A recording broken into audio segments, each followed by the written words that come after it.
Alors, le cours de Nishma de Chemissa Ben Shlomit, Raphaël Ben Yaakov. J'ai tout mis sur. Eliaou Ben Shelbia. Eliaou Ben Shelbia.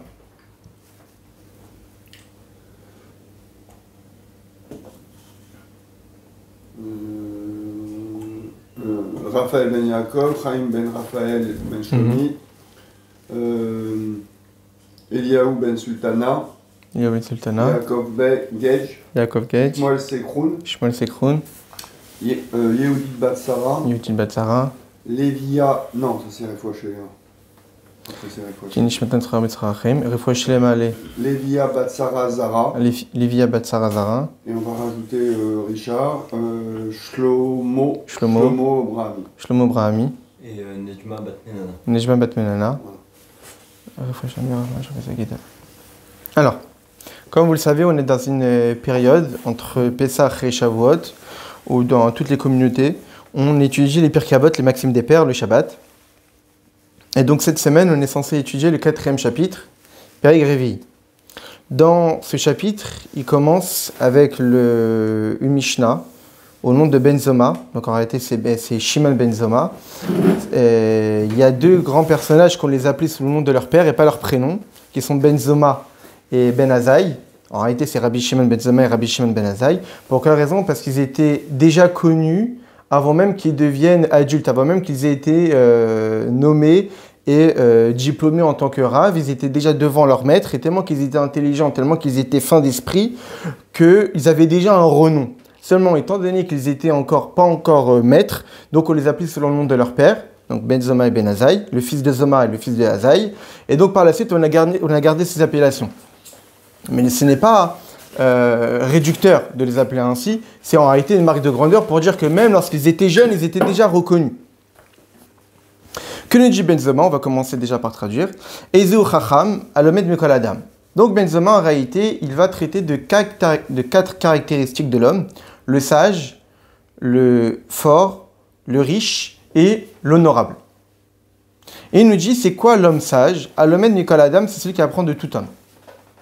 Chez Neymar, comme il a dit, Mikol Melamdai Iskalchi. Donc à chaque fois, on va ramener un verset qui prouve la définition de la valeur de l'homme. Donc c'est qu'un homme sage, c'est quelqu'un qui apprend de tout homme, parce qu'il y a marqué Mikol Melamdai Iskalchi, de tous ceux qui m'ont enseigné, j'ai acquis de la sagesse. Donc on parle de quelqu'un qui a acquis de la sagesse de tout homme. Et Zou Gibor, qui est le fort, Akovesh et Shitro, celui qui domine ses pulsions. Donc on voit ça, chez Neymar, Tov Erechapaim Mi Gibor, est préférable celui qui est longanime que le fort. Homo Shel Berucho est celui qui domine par l'esprit, mais Lokadir que celui qui conquiert des villes.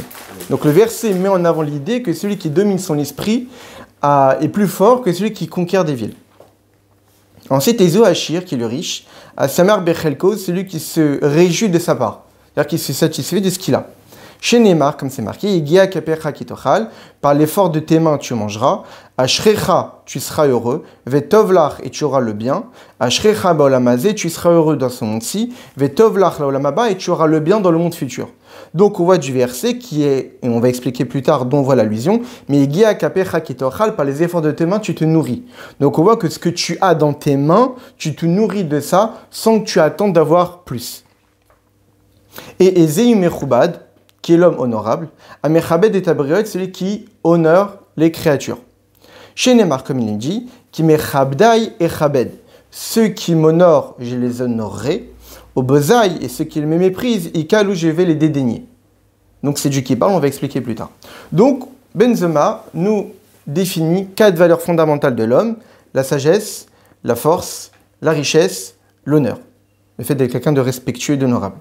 Et il nous dit, on va résumer, le sage, c'est celui qui apprend de tout homme, le fort, c'est celui qui domine ses pulsions, le riche, c'est celui qui est satisfait de ce qu'il a, et l'homme honorable, c'est celui qui respecte les autres. Alors évidemment, le cours il est basé sur les enseignements du Maharal de Prague, donc l'un d'un grand maître du XVIe siècle, qui a écrit énormément de livres, qu'il a commencé à les écrire à partir de 70 ans, et pour attendre d'avoir une sagesse qui arrive à maturité. Et c'est quelqu'un qui définit en réalité les bases de la philosophie de la Torah. Toute la philosophie de la Torah, la plupart de nos maîtres contemporains toute leur philosophie, tous leurs enseignements sont de manière explicite, de façon cachée, basés sur les enseignements du Maharal de Prague, parce que ce sont des enseignements qui sont fondamentaux. Et dans l'un de ses livres, il explique le Pirkei Avot. Donc, et au fur et à mesure des chapitres, il explique longuement chaque Mishnah. Donc, dans cette Mishnah, qui est la première Mishnah du 4e chapitre, il pose plusieurs questions. La première question qu'il pose à propos du Chacham, il dit pour quelle raison on définit celui qui est sage uniquement celui qui apprend de tout homme. Parce que si on définit que le sage, c'est celui qui apprend de tout homme, ça veut dire que c'est uniquement de cette manière-là qu'on peut définir un homme comme étant sage. Donc le Maharal de Prague de poser la question, pour quelle raison on ne dirait pas que celui qui connaît beaucoup de Torah est un Chacham? Quand on dit que celui qui est sage, celui qui apprend de tout homme, ça veut dire que c'est uniquement de cette manière-là qu'on peut définir quelqu'un de Chacham. Et donc même si quelqu'un connaît énormément de Torah, c'est vraiment une encyclopédie, on ne peut pas le définir comme Chacham. Si on ne voit pas en lui quelqu'un qui apprend de tout le monde. Donc ça c'est la première question. Deuxième question, dans le verset. Le verset est marqué « Mikol melamda iskalchi » de tous mes enseignants, j'ai acquis de la sagesse. Mais le verset peut être compris autrement. « Mikol melamda iskalchi » au-dessus de tous mes enseignants, j'ai acquis de la sagesse. Dans le sens que j'ai dépassé tous mes maîtres. On voit que le verset, on peut comprendre différemment. Donc pour quelle raison on va le comprendre de telle manière, nous laissant entendre que j'ai acquis de la sagesse de tous mes maîtres, et non pas je vais le comprendre d'une autre manière en disant que celui qui parle, eh bien il montre qu'il a dépassé tous ses maîtres.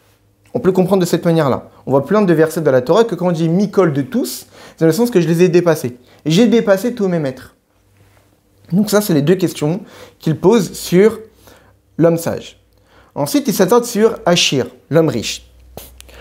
Même si on va dire que celui qui est riche, c'est sa mère Bechelko, celui qui se réjouit de sa part. Très bien, quelqu'un qui se réjouit de sa part, on peut véritablement le définir comme étant riche, comme on va l'expliquer. Mais pour quelle raison on résume et on se restreint à cette définition d'un homme riche, et non pas quelqu'un qui possède énormément d'argent, qui possède énormément de biens, énormément de champs, énormément de maisons, pourquoi lui ne serait pas défini comme riche? C'est qui l'homme riche? Celui qui suffit de ce qu'il a, celui qui se réjouit de sa part. On peut tout à fait définir le riche autrement. Et dire qu'il y a celui qui se réjouit de sa part, celui qui a énormément de biens. Quand on définit le riche comme étant celui qui se réjouit de sa part, ça signifie que celui qui possède énormément n'est pas riche. C'est pas ça la définition d'un homme riche. Et donc, on revient à la question, pour quelle raison se restreindre à cette définition-là? Parce qu'on voit bien que quand nos maîtres ils disent « Eizeu chacham » qui est le sage? Pas on dit « Alomed mikol adam ou chacham » celui qui apprend de tout homme, il est sage. T'en déduis que si tu parles de cette manière-là, qu'il y a peut-être d'autres sages. Mais quand tu dis Eizeu chacham qui est le sage, deux points, celui qui apprend de tout homme, c'est-à-dire que c'est uniquement celui-là qui s'appelait sage. Eizeu achir qui est le riche, deux points, celui qui satisfait de sa part, et personne d'autre. Comment peut-on arriver à se suffire de cette définition quand on voit bien dans la société dans laquelle on est? Eh bien, un homme sage n'est pas du tout défini comme ici. Un homme riche, encore moins. Celui qui est riche, c'est pas quelqu'un qui satisfait de ce qu'il a, de notre pensée populaire. C'est plutôt celui qui possède énormément. Et dernière question, au tout début, comme il explique, il s'attarde sur le Mechoubad de l'homme honorable. Il dit, mais en quoi le verset qui est rapporté explique l'enseignement? C'est quoi le verset? Qui mechabdai, ceux qui m'honorent, et chabed, je vais les honorer. En quoi, quand Dieu s'adresse à l'homme, il dit que ceux qui me respectent, je vais les respecter, on voit ici que l'homme respectable, c'est celui qui respecte les autres. Ben non, on a l'impression que Dieu il dit, j'attends qu'on me respecte, et maintenant qu'on m'a respecté, alors je vais les respecter. Ça paraît même contradictoire avec l'enseignement. L'enseignement, il dit que qui est l'homme respectable? C'est qui respecte les autres. Et que c'est que lorsqu'on respecte les autres, alors qu'on est quelqu'un de respectable et d'honorable. Mais là, dans le verset, on a l'impression qu'on dit « ceux qui m'honorent, alors je vais les respecter ». On ne voit pas vraiment l'enseignement dans le verset rapporté. Donc ça, c'est toutes les questions que le Maharal de Prague il pose là-dessus. Alors évidemment, il pose aussi une autre question qui est « pour quelle raison le Tana, donc celui qui enseigne la Mishnah, il s'attarde sur ces 4 valeurs-là. La sagesse, la force, la richesse et l'honneur. En réalité, il s'attarde, il va l'expliquer par la fin, mais on le dit ça maintenant. En réalité, il s'attarde sur ces 4 valeurs-là parce que ce sont les 4 valeurs qui définissent l'homme. L'homme en tant que tel. Et c'est ça c'est un point très important dans l'enseignement du Maharal, c'est qu'on essaye de définir une qualité que l'homme a, que l'homme le définit. Ça veut dire que c'est l'homme lui-même qui a acquis cette qualité. Et cette qualité-là ne dépend pas des autres. Quand on définit quelqu'un par une qualité, cette qualité le définit et ne dépend pas de son entourage pour pouvoir être défini ainsi. Et on va revenir sur cette idée-là plus tard. Mais pour quelle raison Benzoma il a pris ces caractéristiques? Parce qu'en réalité, l'homme, dans la pensée du Maharal, il est défini par 3 critères. Son corps, son âme et son intellect. Ce sont les 3 critères qui définissent l'homme. Son aspect physique, son aspect spirituel dans le sens ses forces, ses capacités, et les capacités intellectuelles. La sagesse relève de l'intellect humain. Ensuite, la force relève de l'âme, parce que c'est l'âme qui dote de l'homme de ses forces, de ses capacités. La richesse, c'est ses biens. L'homme ne peut vivre uniquement s'il possède des choses. C'est ce qui caractérise l'homme. L'homme ne peut pas vivre sans rien. Il a forcément quelque chose qui l'aide à vivre en société. Et l'honneur, parce qu'en réalité, un homme honorable, c'est un homme qui a les 3 critères. Quelqu'un de sage est honoré par son entourage. Quelqu'un de fort, c'est quelqu'un qui est respecté. Quelqu'un de riche aussi. Donc, étant donné que ces 3 critères permettent à l'homme d'être honoré par la société, et donc c'est pour cette raison qu'on les définit, et par la suite, lorsque l'homme il a ces 3 critères-là, alors d'un point de vue de la pensée humaine, il est digne d'être honoré. Mais le véritable honneur, tel qu'il est défini par nos maîtres, c'est quelqu'un qui est capable d'honorer les autres. Donc là, on va rentrer dans les détails. Donc là, d'abord, on va s'attarder sur le Chacham. Le Maharal de Prague nous dit que un qualificatif, ça doit être propre à l'homme et à sa personne. Dans le sens que on ne peut pas qualifier quelqu'un d'une certaine grandeur s'il est obtenu par les autres. S'il dépend des autres pour pouvoir être qualifié ainsi. Quelqu'un qui est qualifié de sage, c'est que c'est lui qui est doté d'une sagesse et qu'elle ne dépend de personne d'autre pour pouvoir l'avoir. Il dit par exemple posséder une maison. On ne peut pas qualifier ou définir la valeur d'une personne parce qu'il a une maison. Parce que la maison ne définit pas une personne. La maison, c'est un endroit où on réside. On peut dire que je possède une maison. Mais on ne peut pas définir quelqu'un parce que définir quelqu'un, c'est un état. Je suis. Une maison, c'est une possession. La Mishnah définit un état d'une personne. L'état d'être sage, l'état d'être fort, l'état d'être riche, l'état d'être honorable. On ne définit pas quelqu'un en fonction de ce qu'il a, mais on définit quelqu'un en fonction de ce qu'il est. Et malheureusement, dans la société dans laquelle on est, c'est tout le contraire. C'est qu'en réalité, on dit quelqu'un qui est heureux par rapport à ce qu'il possède. Or, par définition, on est heureux. C'est un état, c'est le verbe être. Et on n'a pas. C'est pas quelque chose qu'on possède, le bonheur. C'est quelque chose qu'on est. Donc, en réalité, le bonheur, comme on le verra par la suite, c'est quelque chose qu'on peut tout à fait être heureux sans que ça puisse dépendre de ce qu'on a. La sagesse, ce n'est pas quelque chose qu'on possède, mais c'est quelque chose qui nous définit. Puisqu'on veut définir quelqu'un de sage, ce n'est pas par rapport à ce qu'il possède et donc qui peut dépendre des autres qui va le permettre d'être défini ainsi, mais c'est par rapport à ce qu'il est. Et là, il y a un problème. C'est que si on définit quelqu'un, si on qualifie quelqu'un d'un qualificatif, c'est par rapport à ce qu'il est, la sagesse, par définition, c'est quelque chose qui dépend des autres. Quelqu'un de sage, c'est qu'il a appris. Il a pris d'un maître, que ce maître a pris d'un maître, etc., etc. Donc la sagesse, par définition, c'est pas quelque chose qu'on possède instinctivement de façon innée, mais c'est quelque chose qu'on acquiert au fur et à mesure par notre entourage, par des maîtres qui nous ont dépassés, par nos parents, par nos ancêtres. Donc puisque la sagesse, c'est quelque chose qu'on acquiert par les autres, alors comment peut-on définir ici quelqu'un de sage? Si la définition, le fait de qualifier quelqu'un par un quelconque qualificatif, uniquement c'est ce qui le définit et que c'est lui-même qui a été capable de l'acquérir. Alors que la sagesse, par définition, provient des autres.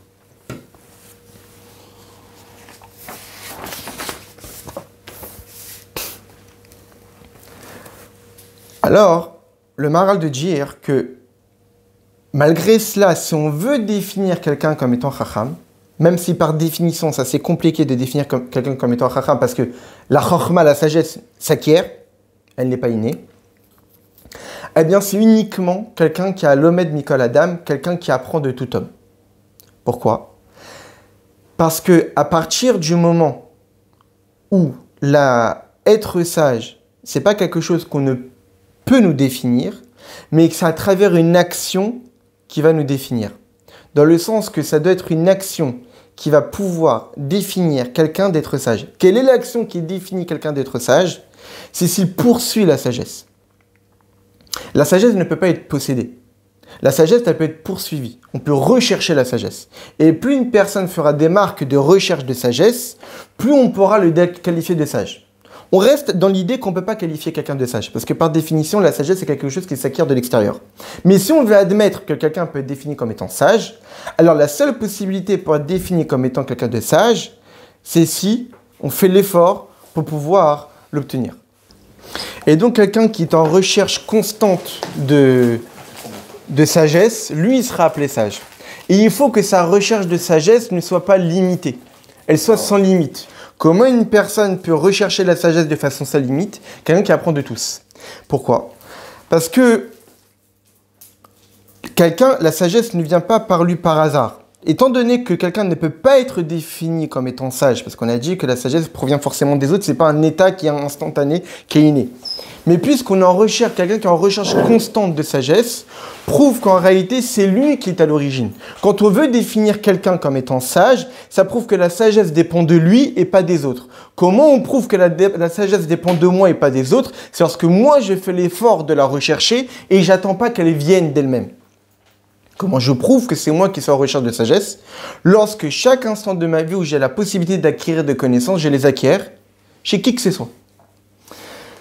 Alors qu'une personne qui apprend que d'un seul maître, par exemple, alors ça ne prouverait pas qu'il est sage. Pourquoi? Parce que la raison de sa sagesse, c'est la personne. C'est du fait du respect qu'il a vis-à-vis de ce rave. C'est pour cette raison qu'il va acquérir la sagesse de lui. Mais quelqu'un qui est sage, c'est quelqu'un qui est intéressé par la sagesse elle-même. Quelqu'un qui est intéressé uniquement par la sagesse d'un maître et pas des autres, ça prouve que ce n'est pas la sagesse qui l'intéresse, mais c'est la personne qui l'intéresse. Donc il ne peut pas être défini de sage. Quelqu'un qui peut être défini de sage s'il est intéressé par la sagesse par état pur. Or, puisque la sagesse peut être trouvée chez plusieurs personnes, quand est-ce qu'on définit quelqu'un de sage? Lorsqu'il apprend de plusieurs maîtres et non pas que d'un seul maître. Autre manière de voir les choses, c'est que si on ne cherche la sagesse que d'un seul maître, ça signifierait que ce n'est pas moi qui est porteur de sagesse. La sagesse ne provient pas de moi, mais provient du maître en question.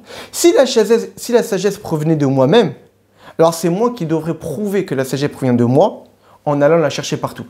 Si je me suffis uniquement d'un seul maître, ça prouverait que la sagesse est chez l'autre.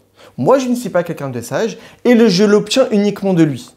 Quelqu'un qui est sage, comme on l'a dit, on ne peut être défini comme sage que si on recherche la sagesse. Comment on prouve qu'on recherche la sagesse? Si on la recherche partout. Alors, il est évident que dans la Gemara, on dit qu'on ne peut rechercher la Torah que d'un maître qui est agoun. Un maître qui est convenable, qui a un comportement élogieux. Quelqu'un qui a un comportement qui n'est pas correct d'un point de vue de la vision de la Torah, on ne peut pas apprendre la Torah de lui normalement. La seule personne qu'on a vue dans la Gemara, c'est par exemple Rabbi Meir. On dit de Rabbi Meir qui continue à prendre de la Torah de Acher, le fameux Acher Elisha ben Avouya. C'est lui qui est un énorme maître de Torah, mais qui malheureusement s'est détourné du droit chemin, pour certaines raisons qui sont expliquées dans la Gemara.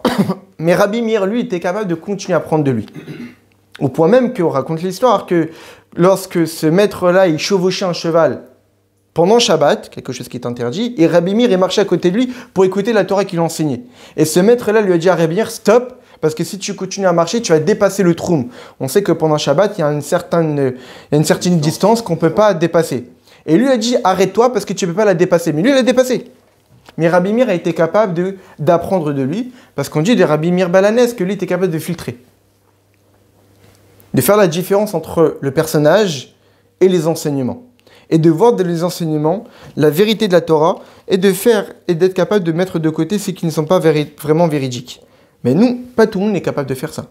Donc c'est pour cette raison qu'on doit conditionner notre apprentissage uniquement de quelqu'un dont on voit en lui qui est doté de valeurs, de crainte de Dieu, d'amour d'Akadosh Baruch Hu. Ensuite, le Maharal de Prague, il explique maintenant différemment pourquoi on définit quelqu'un de chacham, de sage, celui qui apprend de tout homme. Il dit, et ça c'est quelque chose qui est redondant dans ses enseignements, c'est que l'homme, par définition, est une personne physique, corporelle, grossière. Un homme, il est doté d'un corps, il est doté d'une matière. À partir du moment qu'un homme est doté d'un corps et d'une matière, donc il est distant de tout ce qui relève du spirituel, du divin, de l'intellect. Même si un homme est doté d'une intelligence, l'homme, par définition, est essentiellement matériel, physique et corporel et grossier. Ce n'est pas quelque chose qui les définit fondamentalement comme étant quelqu'un d'intellectuel. Donc, puisque fondamentalement, un homme n'est pas quelqu'un d'intellectuel, mais plus quelqu'un de physique et de corporel, on ne peut pas le définir comme étant sage, puisqu'un homme ne peut pas posséder la sagesse, parce que son identité fait barrière à ça. Au point que dans la Gemara, on dit que la sagesse, la Torah, c'est quelque chose qui est volatile. Dans la Torah, on définit que la sagesse, c'est comme un oiseau. La Torah, c'est comme un oiseau. Donc, pour pouvoir posséder cet oiseau-là, il faut le mettre en cage. Un oiseau, par définition, s'envole. Et le Maharal d'expliquer, dans la Gemara d'expliquer, c'est quoi la notion de mettre la cage? C'est de réviser. La Torah, par définition, c'est quelque chose qui s'envole. Puisqu'elle est spirituelle, immatérielle, elle n'aura pas pour nature de s'installer dans l'esprit de l'homme qui est corporel et physique.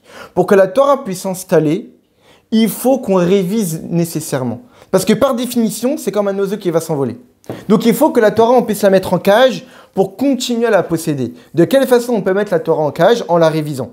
Et pas juste en se suffisant qu'un jour j'ai étudié, alors forcément je vais m'en souvenir. Non, il faut essayer de faire l'effort de réviser ce qu'on a pu étudier. Là, ce que le Maharal de Prague nous dit que, puisque par définition un homme est corporel physique, et donc de façon naturelle n'est pas attaché, adapté à la sagesse, le seul moyen pour pouvoir être défini comme étant sage, c'est de faire l'effort de rechercher la sagesse, d'être en constante recherche. Parce que ce qui prouve, un homme ne peut pas être sage en ce qui possède la sagesse. Parce qu'on ne peut pas posséder la sagesse, parce que par définition, on est opposé. Mais comment une personne peut être définie comme étant sage alors qu'il ne peut pas posséder la sagesse, lorsqu'il fait tous les efforts pour pouvoir l'avoir? Donc c'est pour cette raison que Benzema ne définit pas l'homme chacham par celui qui sait, mais on définit le chacham par celui qui recherche la sagesse.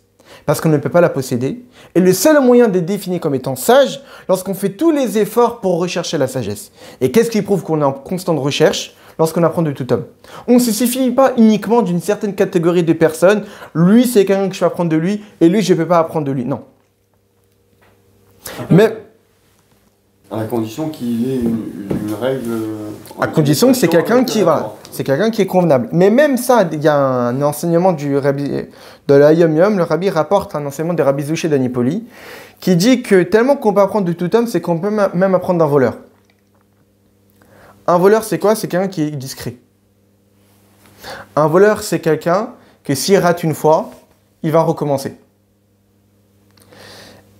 Un voleur, c'est quelqu'un qui ne dédaigne aucun détail. Et donc, on voit bien que même d'un voleur, dans sa manière d'agir, on peut apprendre des valeurs humaines, d'être discret, de ne jamais abandonner, de faire attention à chaque détail.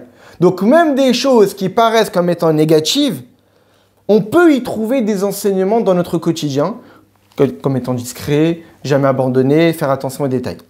Le rabbi, dans une sikha, il dit même que quand on dit Zeu Chacham Alomed Mikol Adam, qui est sage, celui qui apprend de tout homme, le rabbi il dit que dans cette phrase-là, on ne parle pas de qui est sage, celui qui apprend de tout homme, d'homme sage, d'homme qui nous enseigne, non, de tout homme. Dans le sens que le rabbi dit que quand on rencontre quelqu'un, dès la rencontre, c'est source d'enseignement. Parce que si on l'a rencontré, c'est que c'est dirigé par la providence divine. Donc quand on dit que qui est sage, celui qui apprend de tout homme, c'est-à-dire que qui est sage, celui qui apprend de toute rencontre, même avant même de discuter avec la personne. Parce que si je l'ai rencontré, c'est qu'il y a un enseignement à en tirer. Parce que s'il n'y avait pas d'enseignement à tirer, je ne l'aurais pas rencontré. Tellement que la vie, elle est régie par la providence divine, que tout est précis et que rien n'est par hasard. Et ça, c'est un enseignement fondamental du Baal Shem Tov. On peut que le Baal Shem Tov nous dit que c'est quelque chose qui est connu, que le Baal Shem Tov dit que même le nombre de tours que la feuille fait sur elle-même en s'étant détachée de l'arbre, en tombant par terre, tout ça, ça a été calculé par Dieu et que c'est une source d'enseignement.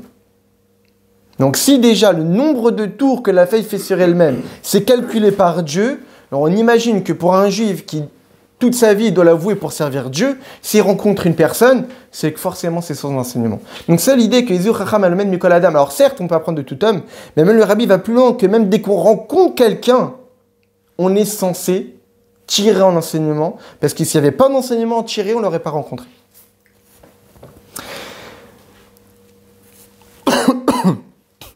Chaque personne. Le Maharal aussi de continuer et de dire que puisque la sagesse est quelque chose qui est séparé de l'homme par définition, le seul moyen que l'homme aura pour pouvoir être attaché à la sagesse, c'est d'être en perpétuelle recherche. Tout le temps en recherche de sagesse. Parce que puisqu'elle n'est pas innée à l'homme, puisqu'elle ne s'attache pas naturellement à l'homme, le seul moyen de la posséder, entre guillemets, c'est de tout le temps être en recherche. Et le Maharal de donner l'exemple, c'est une fameuse notion qui revient souvent dans ces éléments, la notion de chomer et de tsura. Le chomer, c'est la matière, tsura, c'est la forme. Tout le monde a été créé par ces deux notions de chomer, de matière et de forme. La matière, c'est la matière qui compose l'objet, et la tsura, c'est celle qui lui donne un objectif, le projet, la raison pour laquelle elle a été créée. Le chomer, par définition, c'est quelque chose qui est détaché de toute tsura. Le chomer, c'est quelque chose qui est grossier, qui est matière. Le seul moyen pour que le chomer puisse avoir une tsura, c'est d'être tout le temps en perpétuelle recherche de cette forme-là, de cette idée, de cet objectif, de ce projet. Pareil entre l'homme et la sagesse, et le Maharal de dire, c'est pareil entre la femme et l'homme. Nos maîtres disent, dans la Gemara, dans Masechet Yevamot, où on voit bien dans la société, que plus que la femme a plus envie de se marier avec un homme que l'homme a envie de se marier. On voit bien que la femme met plus d'importance à sa volonté, à son désir de se marier, que l'homme a ce désir-là. Pour quelle raison? Parce que dans la relation homme-femme qu'on avait souvent étudiée, la femme est la matière et l'homme c'est la tsura, c'est la forme. La femme c'est le pragmatisme, c'est la concrétisation des choses, et l'homme c'est le projet.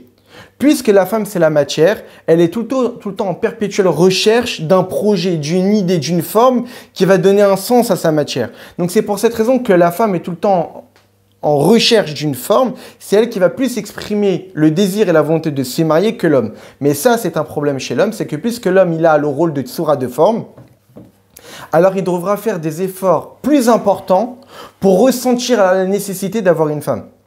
On voit bien que peut-être dans la société, peut-être aujourd'hui, peut-être beaucoup moins, mais naturellement, la femme ressent peut-être plus le besoin de se marier que l'homme. Et ça, c'est bénéfique pour la femme, parce qu'elle voit la valeur de ça. L'homme, par définition, puisqu'il a été créé de façon où il a l'impression qu'il peut se débrouiller seul, alors il a besoin de faire des efforts supplémentaires pour prendre conscience de l'importance et de la nécessité pour lui d'être marié.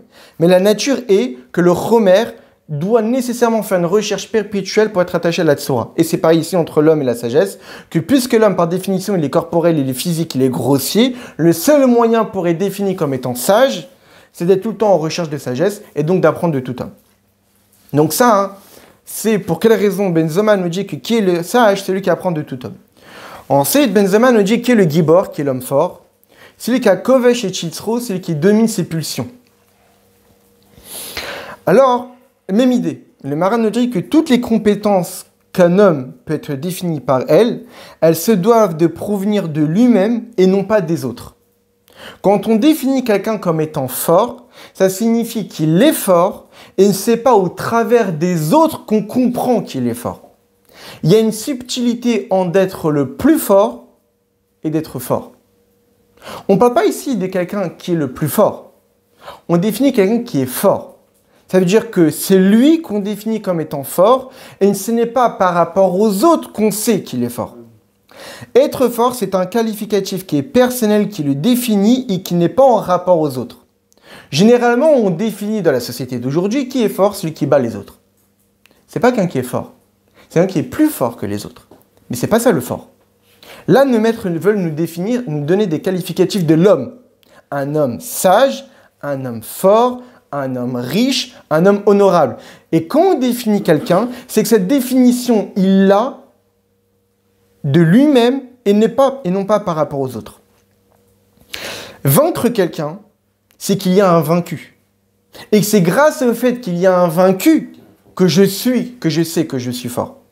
Et donc, c'est le vaincu qui permet au vainqueur d'être qualifié de fort. Mais s'il n'y avait pas eu de vaincu, jamais le vainqueur aurait su qu'il était fort. Et donc, c'est ça ce que nous dit la Mishnah en disant que, en rapportant le verset, Moshel Rucho Milokad Ir, plus grand est celui qui domine son esprit que celui qui conquiert une ville. Parce que conquérir des villes, c'est différent d'être fort. Parce que s'il n'y avait pas de vaincus, imaginons que c'est des villes qui sont désertes. Ok, j'ai rasé des villes, ça veut dire que je suis fort? Non. La seule preuve que je suis fort, c'est qu'il y avait des habitants. Et puisque j'ai vaincu ces habitants-là, alors ça signifie qu'à travers le fait que j'ai conquis ces villes-là, donc je suis fort. Mais il est possible que les vaincus, ils étaient dans un mauvais jour. Comme le rapport le Maharal de Prague, que peut-être que leur mazal n'était pas brillant. Leur source de vitalité, ils n'étaient pas dans leur bon jour. Donc quand on vainc quelqu'un, pas forcément ça prouve qu'on est fort, mais peut-être parce que l'autre est faible. Peut-être qu'il a mal dormi. Peut-être parce qu'il a mal mangé. Peut-être parce qu'il s'est mal entraîné. Peut-être parce qu'il n'a pas eu, je sais pas, dans n'importe quel domaine. Il y a des raisons qui peuvent prouver, qui peuvent être la cause pour laquelle la personne est sortie victorieuse. Mais lorsqu'on veut définir quelqu'un qui est fort, c'est que c'est lui qui est fort et non pas grâce aux autres. Et là, à Kovesh et Titre, celui qui domine ses pulsions, on voit bien que c'est personnel, ça dépend de personne d'autre, c'est une guerre interne. Quelqu'un qui est fort, c'est quelqu'un qui domine ses pulsions, ça ne dépend pas de l'autre. Il n'y a pas de quelqu'un d'autre qui va me permettre d'être défini comme étant fort. Ce n'est pas une question d'être plus fort ou moins fort, c'est une question de quelqu'un qui est fort, c'est un qui se domine. J'ai des pulsions, j'ai des envies, j'ai un mauvais penchant qui me pousse à faire telle chose, qui me pousse à faire telle chose. Si j'arrive à me dominer, ça prouve que je suis fort, parce que la force d'un homme, c'est que ça doit être une force qui relève d'être un homme. Si on parle d'une force physique, alors aussi les animaux, ils sont forts. Quand on veut définir qui est l'homme fort, ça signifie qu'on parle d'une force qui relève d'être un homme. Qu'est-ce qui différencie un homme d'un animal? Son esprit. C'est quoi un homme fort? Que par son esprit, il est fort, pas par ses muscles. Parce que si on définit un homme par sa force physique, c'est pas un homme qui est fort. Les animaux sont forts. Les animaux, ils sont beaucoup plus forts que les êtres humains. Donc c'est pas la force physique qui définit la force d'un homme. Puisque là, la Mishnah veut montrer qui est l'homme sage, qui est l'homme fort. Donc ça doit être une force qui relève d'être un homme, de l'humain. Alors qu'est-ce qui caractérise l'humain? Et c'est justement ça qui va lui permettre d'être fort, c'est son esprit. Très bien. Maintenant, la Mishnah continue et nous dit maintenant qui est l'homme riche. Qui est l'homme riche? Asameach bechelko, c'est lui qui se satisfait de sa part. Et là, pareil, la même idée, le même concept. La richesse ne peut qualifier l'homme d'être un riche. Quand on qualifie l'homme d'être riche, c'est que c'est un état et non pas une possession. Ce n'est pas ce que l'homme possède qui va le définir comme étant riche. Là, la Mishnah ne définit pas qui a de la richesse. C'est subtil la différence. Qui a de la richesse, lui, quelqu'un qui a beaucoup de biens. On veut définir qui est l'homme riche. Alors quand on le voit, même si on ne sait pas ce qu'il a, on voit qu'il est riche. C'est un état, pas une possession. Donc quand on pose la question qui est l'homme riche, parce le Maharal avait posé la question, ok, la Mishnah nous dit Eizo Hachir qui est l'homme riche, celui qui se satisfait de sa part. Mais pour quelle raison on se restreint à cette définition? Quoi, quelqu'un qui a énormément de biens, qui a 1 milliard d'euros dans son compte en banque, qui n'est pas riche? Là, on ne définit pas qui a de la richesse, on définit qui est riche. Donc c'est un état. Ça veut dire que c'est le comportement de l'homme qui va définir qu'il est riche et non pas ce qu'il a dans son compte en banque. Parce qu'un qualificatif doit être propre à l'homme et ne doit pas provenir de l'extérieur. Comme on l'a dit par rapport à la force. Quand on définit quelqu'un qui est fort, ce n'est pas le vaincu qui va permettre de me définir comme étant fort. C'est que moi-même, je suis capable de me définir comme étant fort. La richesse, c'est pareil. Ce ne sont pas mes biens qui vont me définir si je suis riche ou pas. C'est moi-même qui vais me définir si je suis riche. Maintenant, quel est le comportement, quelle est la vision, quelle est l'optique de vie d'un homme qui va lui permettre de définir comme étant riche? Asamer Bechelko. Pourquoi? Parce qu'Asamer Bechelko, c'est lui qui se satisfait de sa part, il est riche dans l'esprit. Dans sa tête, il est riche. Parce qu'il est riche de par lui-même. Ce n'est pas une richesse qui provient de l'extérieur, c'est que la personne se sent riche. Comment une personne se sent riche? Parce qu'il s'est satisfait de ce qu'il a. Ce qu'il a le suffit. Parce que quelqu'un qui a énormément de richesse, et qu'on définit la richesse en fonction de ce qu'on a, il y aura toujours quelqu'un qui a plus. Donc quelqu'un qui va se définir par rapport à ce qu'il a, puisqu'il y a toujours quelqu'un qui a plus, donc il sera manquant. Donc comment peut être défini quelqu'un comme étant riche s'il ressent le manque? Puisqu'à partir du moment qu'on va définir quelqu'un en fonction de ce qu'il a, or, les biens physiques ne sont jamais limités, on peut toujours avoir plus. Il y a toujours quelqu'un qui a plus que nous-mêmes. Donc, on ne pourra jamais définir quelqu'un comme étant riche en fonction de ce qu'il a, puisqu'il y aura toujours quelqu'un qui a plus. Et puisqu'on ressent qu'il y a toujours quelqu'un qui a plus, ce ressenti de se dire quelqu'un qui a plus crée le manque. Et quelqu'un qui ressent le manque constamment dans sa vie, comment peut-il se sentir riche? Puisque par définition, se sentir riche, c'est se sentir accompli, se sentir bien. Comment quelqu'un peut-il se sentir bien s'il ressent le manque? Alors que quelqu'un qui a sa mère, quelqu'un qui est satisfait de ce qu'il a, il ne ressent pas le manque. Parce qu'il est content de ce qu'il a. Et puisqu'il est content de ce qu'il a, et donc il ne ressent pas le manque, et donc il n'y a personne qui a plus que lui. Parce que pour avoir plus que moi, c'est que j'ai un manque. De quelqu'un qui comble ce manque-là. Mais si je considère que je n'ai pas de manque, puisque je me satisfais de ce que j'ai, donc personne n'a plus que moi. Donc puisque personne n'a plus que moi, je suis le véritable riche. Le véritable riche, c'est celui qui, quand il voit son entourage, il ne se dit pas « quelqu'un a plus que... » Non, ce que j'ai me suffit. Ça ne veut pas forcément dire que dans la vie, Dieu va lui gratifier d'autres choses. Mais c'est à ce moment-là, il est heureux avec ce qu'il a, parce que comme on l'avait souvent étudié, il faut toujours considérer ce qu'on possède comme étant des cadeaux de Dieu. Et ça, c'est uniquement la personne qui est humble et qui est capable de le ressentir. L'humilité, par définition, c'est pas se considérer comme rien, c'est de reconnaître que les qualités que j'ai proviennent de Dieu. Et donc, je n'ai pas à me vanter de mes qualités, puisqu'en réalité, ce ne sont que des cadeaux d'Akadosh Baruch Hu. Et si Dieu ne me les avait pas donnés, je n'aurais rien du tout. Eh bien, c'est exactement par rapport à nos biens. Tout ce qu'on a, c'est uniquement des cadeaux d'Akadosh Baruch Hu. Et si j'ai pas quelque chose, ça signifie que Dieu n'a pas voulu me le donner. Et depuis quand on va se plaindre qu'on n'a pas reçu un cadeau? On ne se plaint pas qu'on n'a pas reçu un cadeau. On se plaint parce qu'on n'a pas reçu un salaire. Mais un cadeau, on ne se plaint pas. Parce qu'un cadeau, ça doit dépendre de la volonté de celui qui nous donne. S'il nous le donne, c'est bien. S'il ne nous donne pas, c'est pas grave. Parce que de toutes les manières, j'attends pas un cadeau. Ça dépend de la volonté de celui qui me donne. Un salaire, puisque j'ai travaillé, donc c'est une rétribution. Je dois l'attendre. Mais un cadeau, j'ai rien fait pour l'avoir un cadeau. Donc puisque j'ai rien fait pour l'avoir, soit je l'ai, c'est bien, soit je l'ai pas, c'est pas grave. Et bien tout ce qui nous arrive dans notre vie, tout ce qu'on a, c'est pareil, c'est que des cadeaux. Quelqu'un qui voit la vie de cette manière-là, il ne peut pas ressentir le manque. Ressentir le manque, c'est se dire qu'on me doit quelque chose. Mais comment tu peux considérer qu'on te doit quelque chose, puisque tout ce que tu as, c'est des cadeaux? À partir du moment où quelqu'un a cette vision de vie, alors il ne peut que se satisfaire de ce qu'il a. Parce que j'ai ce que je dois avoir. Et si Dieu me donne plus, c'est ce que je devais l'avoir. Et si Dieu ne me donne pas, c'est que je ne devais pas l'avoir. Et quand on a cette vision, je me satisfais de ce que j'ai. Puisque je me satisfais de ce que j'ai, je n'ai pas de manque. Puisque je n'ai pas de manque, personne n'a plus que moi. Puisque personne n'a plus que moi, je suis riche. Donc c'est ça, la véritable définition dans la pensée de nos sages. C'est quoi l'homme riche? Quelqu'un qui se satisfait de ce qu'il a. Et c'est ça en réalité le verset qui nous dit, le verset, parce que comme on l'a dit, Benzama il rapporte à chaque fois un verset qui dit « Yegia kapecha kitochel » les efforts de tes mains, tu te nourris. Ça veut dire quoi tu te nourris? Tu te rassasies de ce que tu as entre les mains. Et Yegia kapecha, les efforts de tes mains, tu te nourris.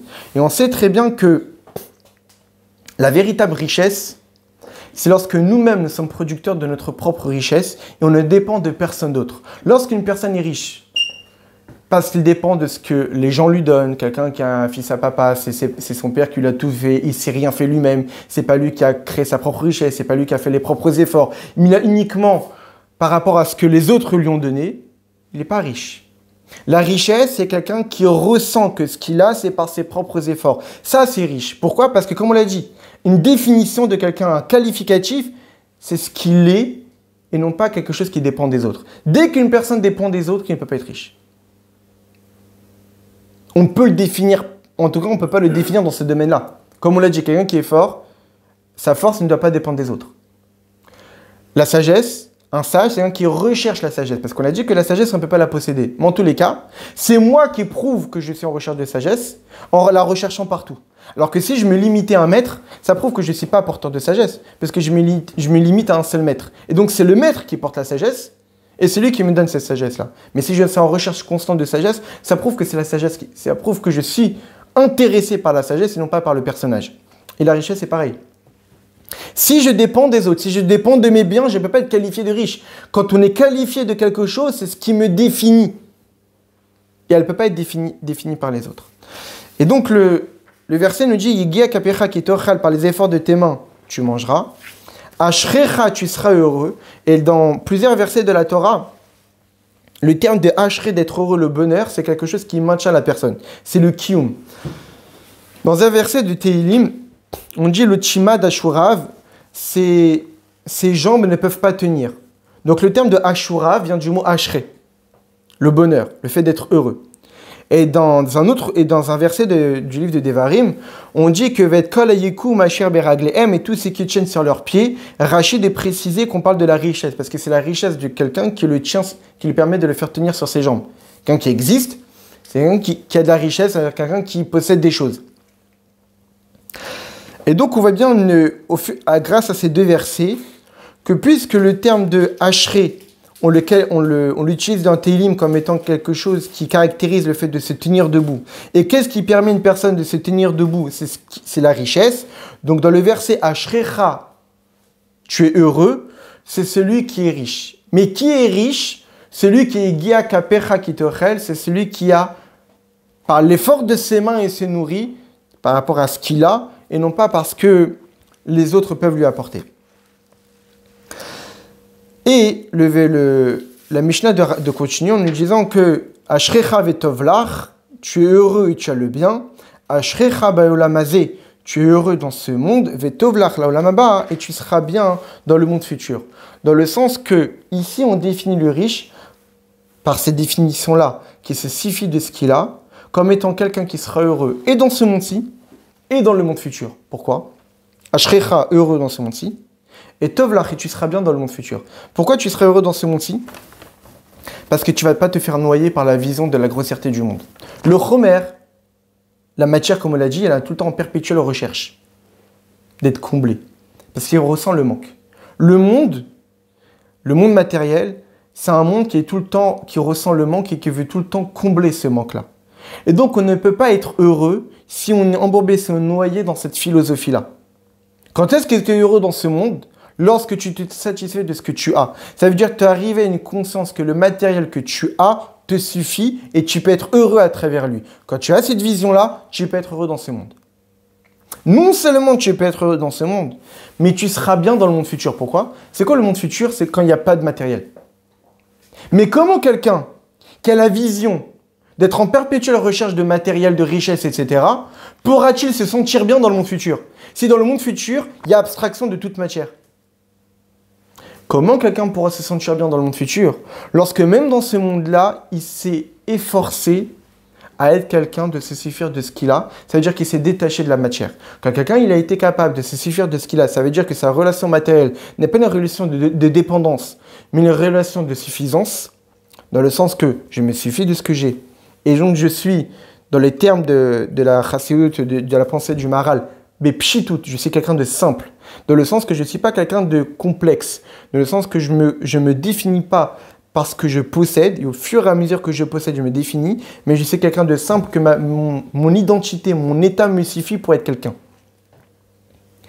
On voit souvent les gens, surtout dans la génération dans laquelle on est avec les réseaux sociaux, où les gens sont en perpétuelle recherche des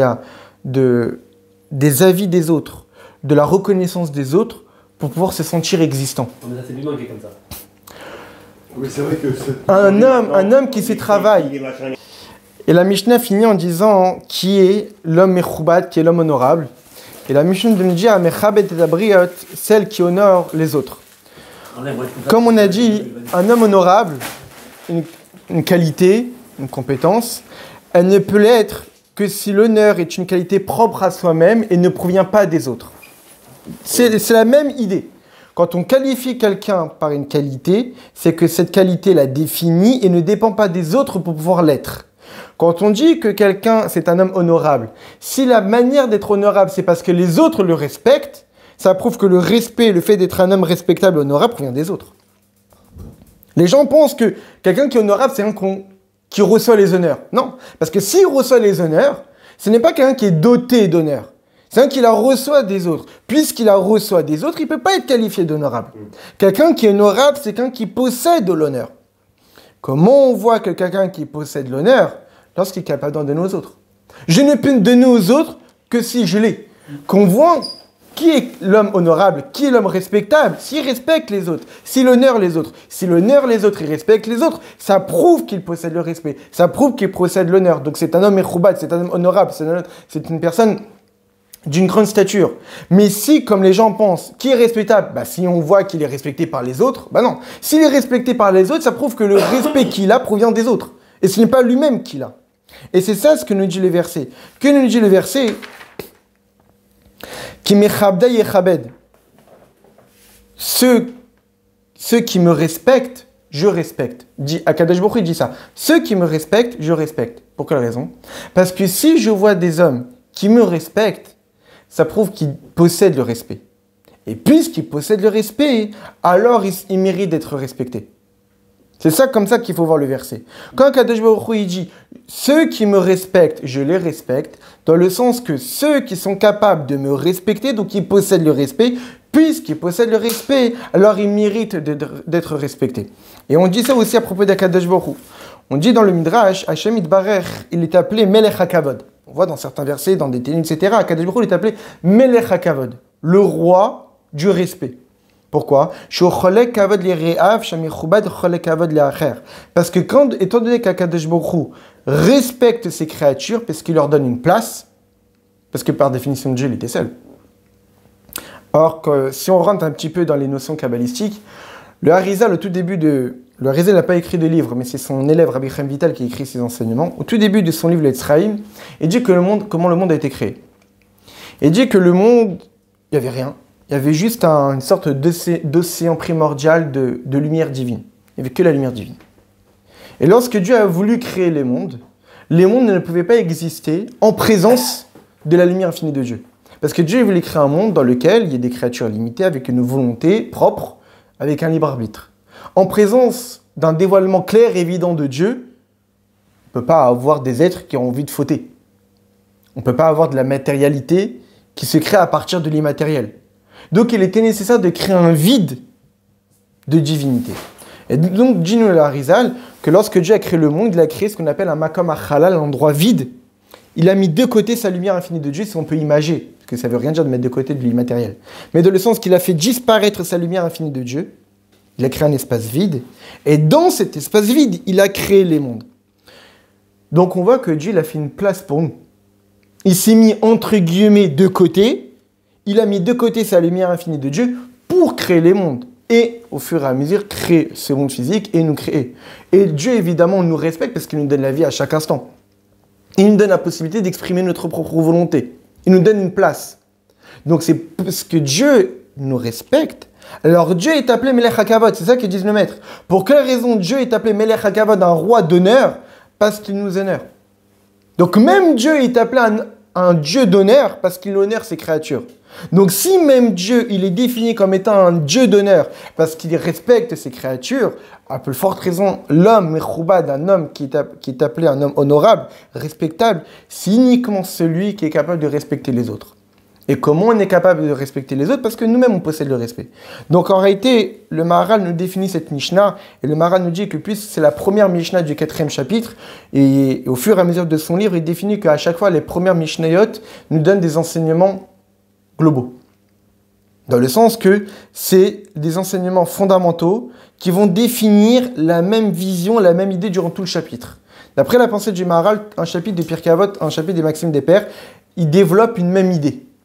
Au fur et à mesure de chaque enseignement, il y a une même idée, il y a même une ligne directrice. Et cette ligne directrice, elle est définie par la première Mishnah. La première Mishnah donne une idée globale. Et cette idée globale, c'est quoi un homme? C'est quoi un homme sage? C'est quoi un homme fort? C'est quoi un homme riche? C'est quoi un homme respectable? Respectable, c'est ce qu'il est. Pas ce qu'il a, pas ce que les autres vont lui apporter, mais ce qu'il est. L'homme sage, c'est quelqu'un qui est en recherche de sagesse. L'homme fort, c'est quelqu'un qui est fort, qui se domine ses pulsions. L'homme riche, c'est quelqu'un qui est satisfait de ce qu'il a. Et l'homme respectable, c'est quelqu'un qui respecte les autres parce qu'il possède le respect.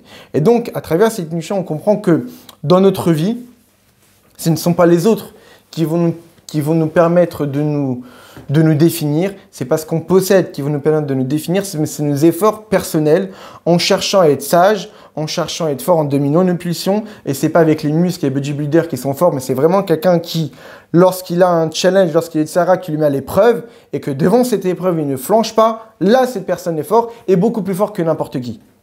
Quelqu'un qui recherche la sagesse et en perpétuelle recherche. Dans chaque chose qui l'entoure, il est capable de trouver une idée, quelque chose, un enseignement pour son quotidien. Quelqu'un qui est riche, c'est pas quelqu'un qui va multiplier les biens. Mais quelqu'un qui se satisfait et qui reconnaît qu'à travers ce qu'il a, il peut être heureux. Et non pas par rapport à ce qu'il n'a pas.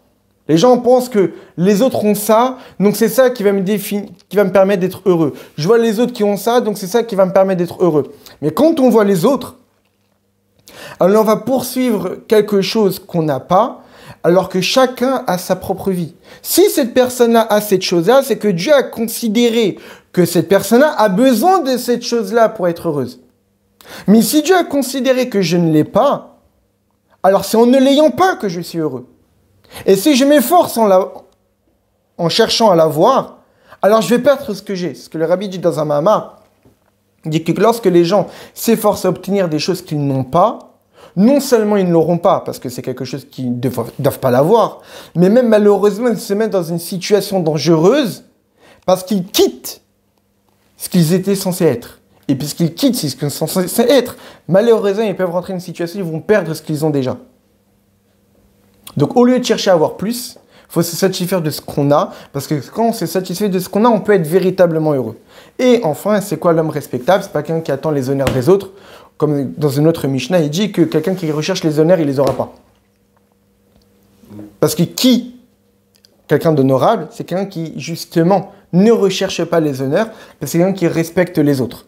Et quelqu'un qui respecte les autres, alors là, justement, lui, c'est véritablement l'homme honorable, parce qu'il possède le respect.